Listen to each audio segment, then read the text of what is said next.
ഇപ്പോൾ ഈ രണ്ട് സംസ്ഥാനങ്ങളിൽ, ഹരിയാന, മഹാരാഷ്ട്ര, ഈ രണ്ട് സംസ്ഥാനങ്ങളിൽ സമാനതകളില്ലാത്ത രൂപത്തിൽ, പട്ടാപ്പകൽ കൊള്ള എന്ന് പറഞ്ഞ രൂപത്തിൽ ഈ വോട്ടിംഗ് മെഷീൻ തട്ടിപ്പ് നടത്തിയിട്ട് BJP ജയിച്ചല്ലോ.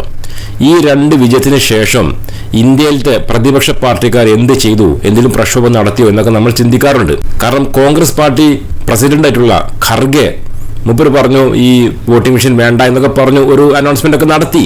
അതിനുശേഷം എന്ത് ചെയ്തു എന്ന് ചോദിച്ചു കഴിഞ്ഞാൽ വളരെ ദയനീയമാണ്. കോൺഗ്രസ് പാർട്ടിക്കാർ ഒന്നും തന്നെ ചെയ്തിട്ടില്ല. ഈ ഒരു വോട്ടിംഗ് മെഷീൻ തട്ടിപ്പിന്റെ ഏറ്റവും വലിയ കെടുതി അനുഭവിക്കുന്നത് കോൺഗ്രസ് പാർട്ടിക്കാരാണ്. കാരണം ഇപ്പോൾ ഈ ഒരു വോട്ടിംഗ് മെഷീൻ തട്ടിപ്പ് ഇല്ലായിരുന്നെങ്കിൽ കോൺഗ്രസ് പാർട്ടിക്കാരാണ് ഭരിക്കേണ്ടത്. ഈ ഖർഗെ എന്നൊക്കെ പറയുന്ന ആൾക്കാർ ചിലപ്പം ഈ ആഭ്യന്തരമന്ത്രിയൊക്കെ ആവേണ്ട ആൾക്കാരാണ്. രാഹുൽ ഗാന്ധി പ്രധാനമന്ത്രി ആവേണ്ട ആളാണ്. അങ്ങനത്തെ സ്ഥലത്ത് വഞ്ചിച്ചുകൊണ്ട്, ജനപിന്തുണ ഇല്ലാതെ ജനങ്ങളെ മുഴുവൻ പൊട്ടന്മാരാക്കിക്കൊണ്ട് ഇങ്ങനത്തെ ഒരു കൊള്ള നടത്തിയിട്ട് എന്ത് ചെയ്തു ഈ കോൺഗ്രസ് പാർട്ടിക്കാരെന്ന് ചോദിക്കുമ്പോൾ ദയനീയമായ ഉത്തരമാണ് പറയാനുള്ളൂ. പ്രത്യേകിച്ച് ഒന്നും തന്നെ ചെയ്തിട്ടില്ല.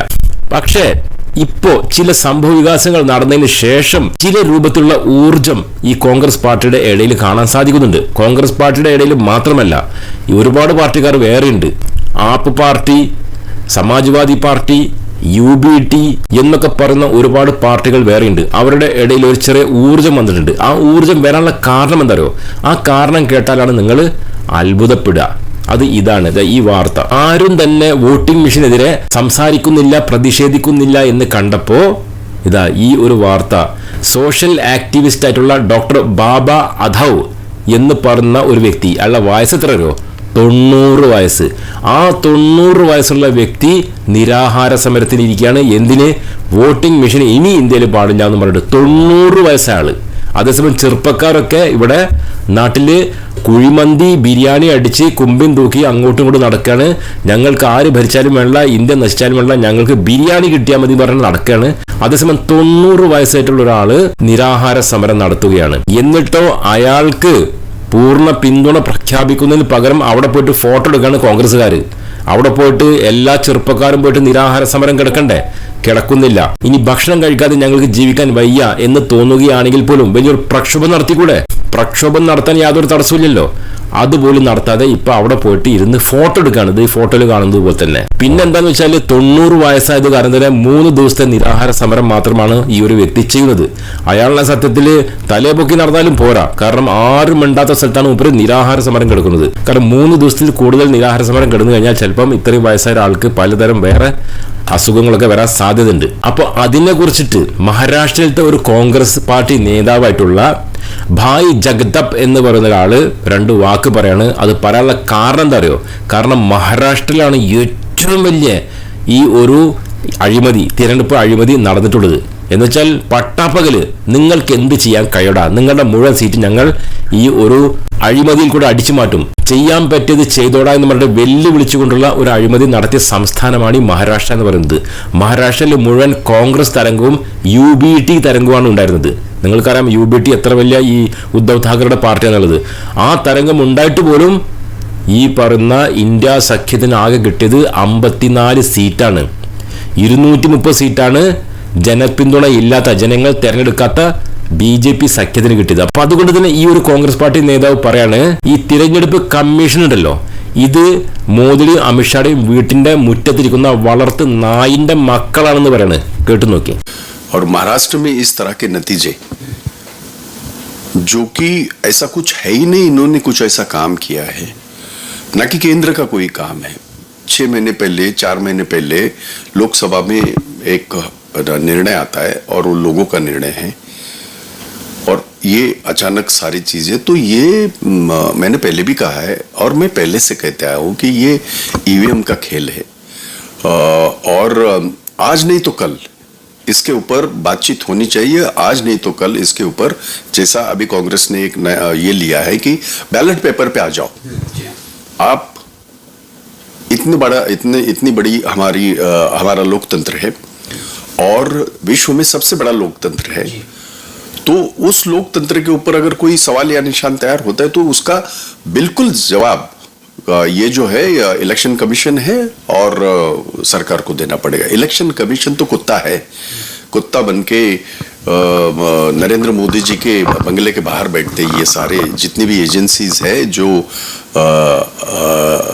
हमारे लोकतंत्र को मजबूत बनाने के लिए बनाई गई है, दुर्भाग्य से उसका गलत इस्तेमाल करके आज पूरे देश में, महाराष्ट्र में ही नहीं पूरे देश में ഈ ഒരു വ്യക്തി പറഞ്ഞത്, അതായത് ഇന്ത്യൻ ജനാധിപത്യത്തിന് ഉറപ്പോടെ നിർത്തേണ്ട ഏജൻസികളാണ് ഇന്ന് മുഴുവൻ അമിത്ഷായുടെയും മോദിയുടെയും വളർത്ത് പട്ടികളായിട്ട് അവരുടെ വീട്ടിന് മുമ്പിൽ കാവലിരിക്കുന്നത് എന്ന് പറയാണ്. അതൊരു സത്യല്ലേ?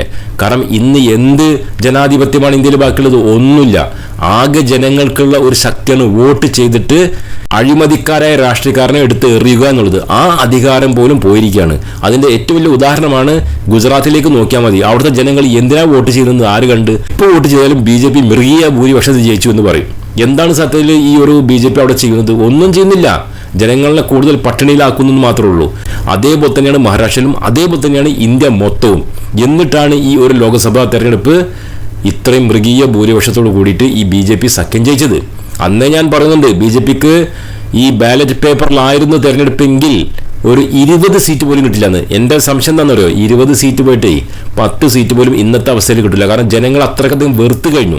അങ്ങനത്തെ ആൾക്കാർക്കാണ് 230, 270 സീറ്റൊക്കെ കിട്ടുന്നത്. അപ്പോൾ അതിനെക്കുറിച്ചാണ് ഈ ഒരു നേതാവ് പറയുന്നത്. പിന്നെ അതേപോലെ തന്നെ മറ്റൊരു കോൺഗ്രസ് പാർട്ടി നേതാവ് ഈ തെരഞ്ഞെടുപ്പ് കമ്മീഷനോട് വിശദീകരണം തേടി. എന്താണ് മഹാരാഷ്ട്രയിൽ ഇങ്ങനെ ഉണ്ടാവാൻ കാരണം? അതുകൊണ്ട് ഞങ്ങൾക്ക് ഈ വോട്ടിംഗ് മെഷീൻ ഇപ്പോൾ ഉള്ള ഡാറ്റ വെച്ച് ഫുള്ള് റീകൗണ്ടിങ് ചെയ്യണം, വീണ്ടും എണ്ണണം എന്ന് പറഞ്ഞു. ഉടനെ തന്നെ ഈ ആൾക്കൊരു മറുപടി വന്നു. അതായത് ഈ ഒരു കോൺഗ്രസ് നേതാവല്ല, മറ്റൊരു കോൺഗ്രസ് നേതാവ് ചോദിച്ചിരുന്നല്ലോ, ആ ഒരു കോൺഗ്രസ് നേതാവിന് ഈ വിശദീകരണം കൊടുത്തിരിക്കുകയാണ് തെരഞ്ഞെടുപ്പ് കമ്മീഷൻ. പറയുന്നത് എന്താണെന്ന് വെച്ചാൽ, സോറി, ഇതുവരെ ഉണ്ടായിരുന്ന ഡാറ്റ, മഹാരാഷ്ട്രയിൽ തെരഞ്ഞെടുപ്പ് നടന്ന ഉടനെ ഡാറ്റ ഉണ്ടല്ലോ, അത് മുഴുവൻ ഡിലീറ്റായി പോയി. എങ്ങനെയുണ്ട്? അപ്പോൾ ഇതെന്താണ്, കുട്ടിക്കളി നടക്കണം ഇവിടെ? മുഴുവൻ ഡിലീറ്റായി പോയി. ഇനി എണ്ണണമെന്നുണ്ടെങ്കിൽ പുതിയ ഡാറ്റ കയറ്റണം എന്ന് പറയുന്നത്. ഈ പുതിയ ഡാറ്റ എവിടുന്ന് കയറ്റാനാണ്? ജനവിധി എന്ന് പറയുന്നത് ഡിലീറ്റ് ചെയ്ത് കളഞ്ഞു, എന്നിട്ട് പുതിയ ഡാറ്റ കയറ്റണം. അതായത് അമിത്ഷാ പറയുന്ന ഒരു സംഖ്യ എനിക്ക് കയറ്റും, അത് കൃത്യമായിരിക്കുമല്ലോ, കാരണം പുതിയ ഡാറ്റ അല്ലേ, ജനവിധി പോയല്ലോ. അങ്ങനത്തെ കളിയാണ് ഈ ഒരു തെരഞ്ഞെടുപ്പ് കമ്മീഷൻ കളിക്കുന്നത്. ഇത്രയും ദിവസം മറുപടി പറഞ്ഞതല്ല, ഇപ്പോഴാണ് ഇങ്ങനത്തെ മുടന്തൻ ന്യായങ്ങൾ പറയുന്നത്. അത് തന്നെ തെളിവല്ലേ ഫുൾ തട്ടിപ്പാണെന്നുള്ളത്. ഞാൻ ഏതോ കാലം മുതൽ പറയുന്നതാണ്, ഈ വോട്ടിംഗ് മെഷീനിൽ തന്നെ തട്ടിപ്പ് നടത്തണമെന്ന് യാതൊരു നിർബന്ധമില്ല. അവിടെ ആ ബിൽഡിംഗിൽ ഇരുന്നിട്ട് അക്കം മാറ്റിയടിച്ചാൽ മതി. ഇതൊക്കെ മുഴുവൻ വോട്ടിംഗ് മെഷീൻ തട്ടിപ്പ് കൊണ്ട് ഇങ്ങനത്തെ ഒരു സംഗതി ഉണ്ടാക്കിയെടുക്കുക അസാധ്യമാണ്. അപ്പൊ അതുകൊണ്ടാണ് ഞാൻ പറഞ്ഞത്, ഈ അവിടെ ഇരുന്നിട്ട് സിസ്റ്റത്തിൽ അക്കം മാറ്റിയടിക്കുന്നുണ്ട് എന്നുള്ള കാര്യം. പിന്നെ റീകൗണ്ടിങ് ഒക്കെ ചോദിച്ചു പോയാൽ പിന്നെ ആരൊരു മറുപടി തന്നെ പറഞ്ഞില്ല. ഇപ്പോഴും അത് തന്നെയാണ് നടക്കുന്നത്.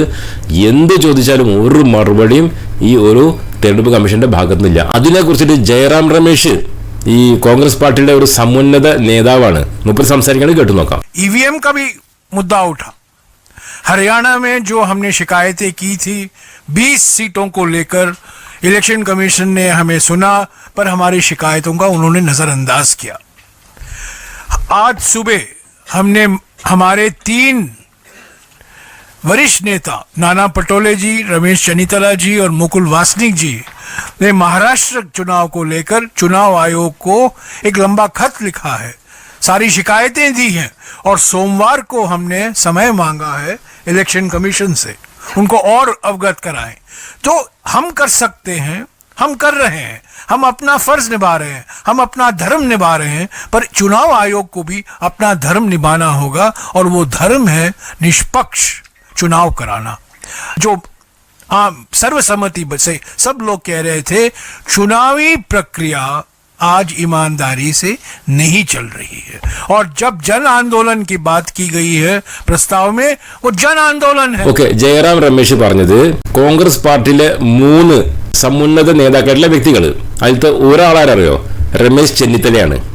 സത്യത്തിൽ ഈ രമേശ് ചെന്നിത്തല ഒന്നും ഇത്രയും കാലമായിട്ട് ഈ വോട്ടിംഗ് മെഷീനെ കുറിച്ച് ഒരു അക്ഷരം പറയാത്ത ഒരാളാണ്. ആ ഒരു വ്യക്തിയാണ് ഇപ്പോൾ ഏറ്റവും മുന്നിട്ട് നടന്നുകൊണ്ട് ഈ തെരഞ്ഞെടുപ്പ് അഴിമതിയെക്കുറിച്ച് സംസാരിക്കുന്നതും അതുപോലെ തന്നെ അവിടുന്ന് വിശദീകരണം തേടുന്നതും. അത് നല്ലൊരു ലക്ഷണമായിട്ടാണ് ഞാൻ കാണുന്നത് കേട്ടോ. അങ്ങനെ രമേശ് ചെന്നിത്തലയും ബാക്കിയുള്ള 2 നേതാക്കന്മാരും ചെന്നിട്ട് ഈ ഇവരെ കണ്ടു. മറ്റേ രാജീവ് കുമാറിനല്ലോ, ഈ മോദിയുടെ പട്ടി, ആ പട്ടിനെ പോയി കണ്ടു. ആ പട്ടിനെ പോയി കണ്ടപ്പോൾ ഞാൻ നേരത്തെ പറയുന്നത് പോലത്തെ സംഗതികളാണ്. അതായത് കള്ളനോട് തന്നെ പോയിട്ട് കള്ള നീ കട്ടോ കള്ള എന്ന് ചോദിക്കുന്ന ചോദ്യമാണ് അവിടെ ചോദിച്ചത്. നിങ്ങളുടെ തെരഞ്ഞെടുപ്പ് കാരണം ഒരുപാട് അഴിമതി ഉണ്ടല്ലോ, അതിനെക്കുറിച്ച് ഒരു വിശദീകരണം എന്താണ്? കള്ളന്മാരോട് തന്നെ ചോദിച്ചാൽ കള്ളന്മാരെന്താ പറയാ, പോയി പണി നോക്കടാ എന്ന് പറയില്ലേ, അതുതന്നെയാണ് ഉണ്ടായത്. എത്ര വലിയ സമുന്നത നേതാക്കൾ പോയിട്ടും കാര്യമില്ല. ആ രാജീവ് കുമാർ എന്ന് പറയുന്ന ആള് അമിത്ഷായുടെ നിർദ്ദേശപ്രകാരമാണ് പ്രവർത്തിക്കുന്നത്. രാജീവ് കുമാറിനോട് സംസാരിക്കുന്നത് അമിത്ഷാനോട് സംസാരിക്കുന്നത് തുല്യമാണ്. അപ്പൊ അതുകൊണ്ട് തന്നെ അവിടുന്ന് പറഞ്ഞു ഒരു രക്ഷയില്ല, അത് കേട്ടിരിക്കാത്ര, എന്ത് പറഞ്ഞാലും കേട്ട് ഇങ്ങനെ ഇരിക്കും ആ രാജീവ് കുമാർ. കേട്ടിരുന്നതിന് ശേഷം പിന്നെ പ്ലേറ്റ് മാറ്റിയിട്ടാണ് സംസാരിക്കുന്നത്. ഈ ചോദ്യങ്ങൾക്കൊന്നും തന്നെ മറുപടി പറയുന്നില്ല. ഇനിയിപ്പോ വീണ്ടും ഈ തിങ്കളാഴ്ച നാളെ വീണ്ടും ഒരു മീറ്റിംഗ് ഉണ്ട് എന്ന് പറയുന്നു. എത്ര മീറ്റിംഗ് നടത്തിയിട്ടും കാര്യമില്ല. ഈ ഒരു തെരഞ്ഞെടുപ്പ് കമ്മീഷനും ഈ മോദിയും അമിത്ഷാ ഇപ്പൊ ചർച്ച ചെയ്യുന്നുണ്ടാവും, എന്താ പറയണ്ട്. ഇവർ ഫുള്ള് കൂടിയാലോചന നടത്തിയിട്ടാണ് ഇതൊക്കെ ചെയ്യുന്നത്. ഏറ്റവും വലിയ ഭൂലോക കള്ളന്മാരാണ് ഇവര്. ആ കള്ളന്മാരോട് എന്ത് വിശദീകരണം തേടാനാണ്? തെരുവിലിറങ്ങിയിട്ട് പ്രക്ഷോഭം നടത്തി അല്ലെങ്കിൽ അടിച്ച് ചമ്മന്തിയൊക്കെ നല്ലത്. എന്തായാലും പ്രക്ഷോഭം ഉണ്ട്. ഡിസംബർ 26, 27 കോൺഗ്രസ് പാർട്ടിയുടെയും അതുപോലെ തന്നെ ഈ app party, UBT, Samajwadi party എന്നൊക്കെ പറഞ്ഞ കുറേ ചെറുകിട വെൺകിട പാർട്ടി ഉണ്ടല്ലോ, എല്ലാവരും ചേർന്നിട്ട് ഇപ്പോൾ ഒരു ഭയങ്കരമായിട്ടുള്ള ഒരു ജനപ്രക്ഷോഭം സംഘടിപ്പിച്ചിട്ടുണ്ട് ഡിസംബർ 26, 27.